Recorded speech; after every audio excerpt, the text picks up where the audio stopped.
Magandang araw sa inyong lahat at welcome sa aking channel. Spotted ng kapamilya actress na si Julia Montes, kasama ang manager nito na si Mac Merla at kaibigan na si Irene habang nagchichill sa isang mall sa Quezon City, na kung saan ay ibinahagi din ng actress sa kanyang Facebook stories ang nasabing larawan.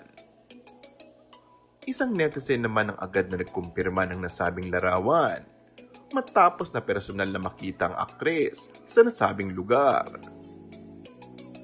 Pagsasalarawan ng netizen ay talagang nakakabighani ang ganda lalo ni Julia ngayon. Napaka-blooming at grabe ang slim body figure nito. At kung sisipatin nga doon ng maigi, ay mukhang nag-gym ang aktres dahil iba ang hulma ng kanyang katawan at malayong malayo sa dating pangangatawan sa huling proyektong pinagbidahan kasama si Alden Richard.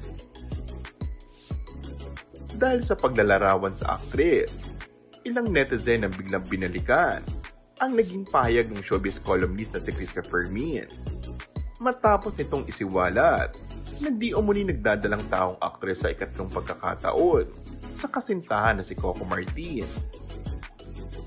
Komento ng ilan: "So chismis lang pala Ate Christy ang pagbubuntis ni Julia. Naku. Christopher Min has no more credibility. Huwag na kasi magpakalat ng fake news." Samantala, una nang inihayag ni Julia na mayroon siyang pinaghahandaang proyekto ngayong taon. Ito din siguro ang dahilan sa bilang pagkawala ng aktres upang mapaghandaan ng mabuti ang susunod na proyekto na to. And that's all for our today's video.